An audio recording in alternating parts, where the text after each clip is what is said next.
Welcome back. We are back at work on my Whitney Z-swapped 3-linked 89 Toyota pickup, and today we're gonna get this thing on bump stops. In the last video, you guys saw me build the frame side of the panhard bar and the panhard bar itself, then completely disassemble this thing, paint, and reassemble. I have since done a bit of an alignment on this thing. I got it at approximately ride height, and then set up the panhard bar by using a plumb bob to the end of the knuckle and then measuring the distance from the frame. I've adjusted the upper link to get us at about 6 degrees caster, and now to get this thing mobile again, I kind of want to get it on bump stops. So that means I'm going to take my coilovers, unload the springs, and bolt them into position. Cycle them up to where bump stop is going to be, start building and making a plan from there.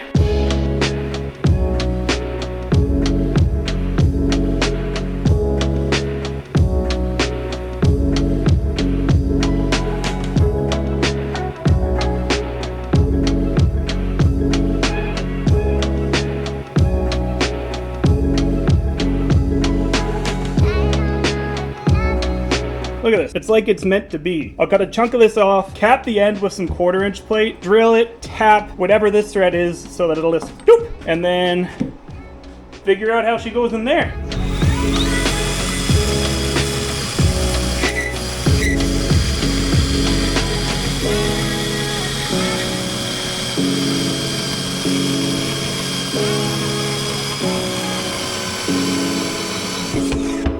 Well, this fancy new tool sure beats the crap out of manually grinding this stuff. Now all I'm doing is putting a little notch in it so that it'll sit up and kind of wrap around the frame and underneath.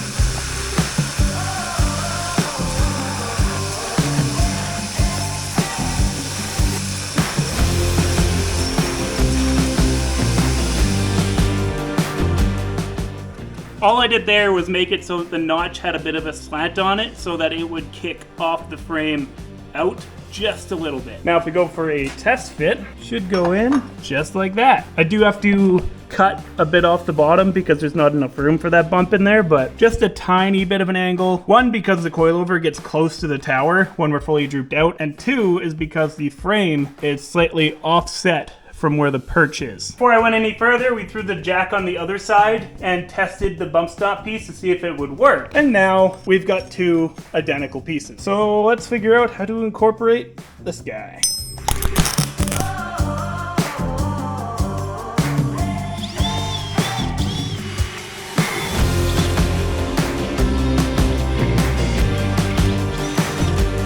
Yes, the idea is to be reckless and throw the tap in a drum. Now, in theory,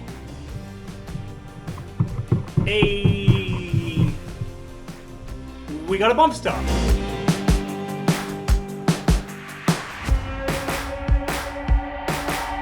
And there she is on bump stops. As you can see by my steering and panhard, there's literally no more room to bump it any higher, which is a little unfortunate because there's still a good 1.5 inches of travel on the coilovers, but without completely re-engineering this thing, sinking the motor way back into the firewall, pushing the axle way forward, that's kind of just where it has to live, unfortunately. So I'm gonna call bumps good for now. I kind of pre-started the rock slider without filming because the entirety of last week I was working on converting my affordable bender to air power. Long story short, it worked until it didn't, and then I killed a jack, and then I had to revert it to another jack that I had around, and now we're no longer air powered.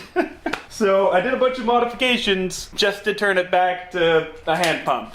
But that's life. Sometimes you screw up and you just have to make it work with what you got. So that brings us to this. You can see the basic layout of the rock slider. I've got this kick out that goes out near the rear of the cab to get trees and rocks and stuff away from the back tire. From here, we're going to build another piece that comes straight across and then 45s down to the front, and we'll throw some cross supports in here as well. Let's get this guy welded in place so that we can play with our new, to us, tubing notcher.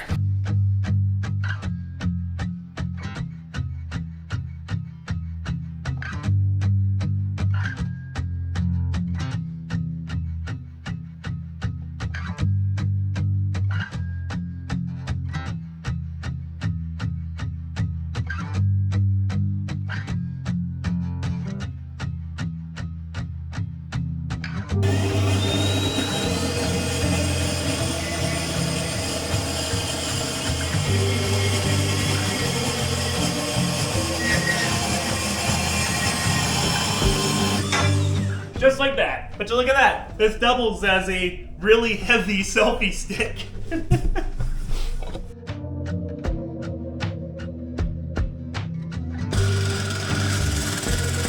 All right. That there fits so good. I like it. I like it. I like it a lot. Tubing notchers are so nice. That saves a lot of like manually grinding everything out, and it's a lot easier to be precise with a notcher.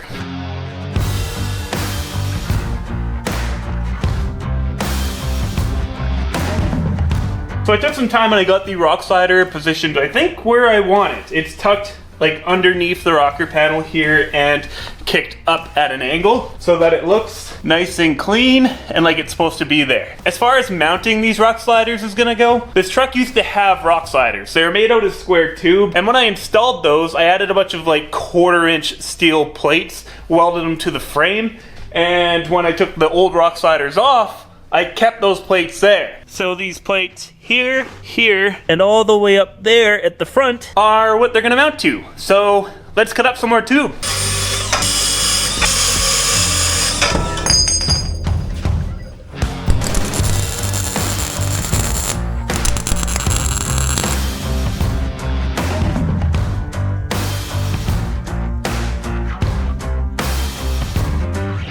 Heck yeah, we got a rock slider. Now, I'm realizing that before I get too carried away with rock sliders and caging this thing, I should probably paint it.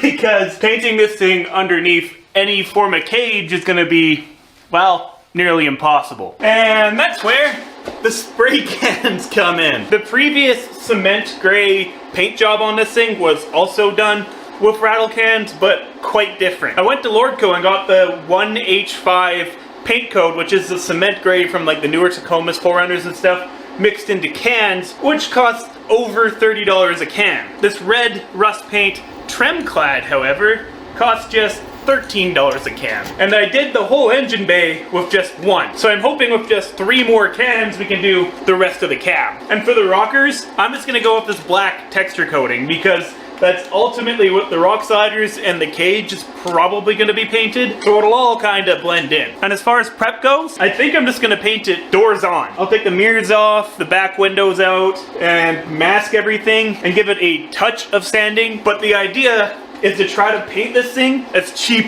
as possible, because I mean, at the end of the day, I want this to be more of a dedicated rock crawler than anything, so beauty isn't really an issue. And honestly, with my previous experience with rattle cans, you can make rattle cans look pretty dang good. Rusty handshake, it ain't no crime. Rattle can colors in a puff of grime. Craving the cheap thrill, gotta spray it down. A rock crawler wears a new dusty crown. Corners cut and mess runs deep. Faded dreams, but the budget's steep. Every spray counts, every colored tree. In a cloud of paint, the crawler scheme. Cheap thrills on wheels, ain't no shame. Dollar store cans play the game. Rock crawler rolls, colors clash. In the garage we make the best.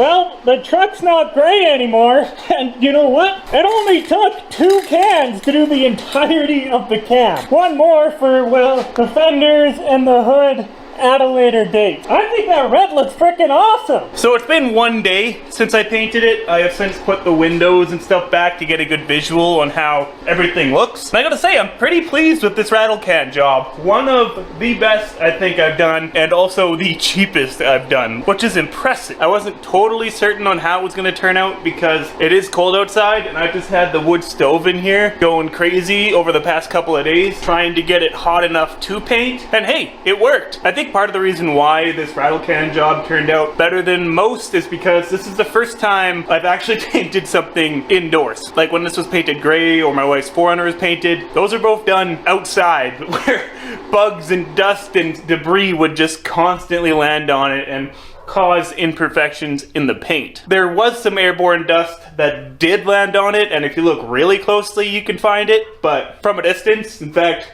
from a very short distance, this paint looks great. Anyways, guys, thank you for watching. That's about it for this week's episode of Dirt.Garage. I hope you enjoyed it. We got a fair bit done this video between the bump stops, the rock slider, and painting the cab. So if you guys can do me a huge favor, hit that thumbs up button, and hey, consider subscribing. We upload weekly Toyota, building, wheeling, and off-roading content. Anyways, we'll catch you in the next one.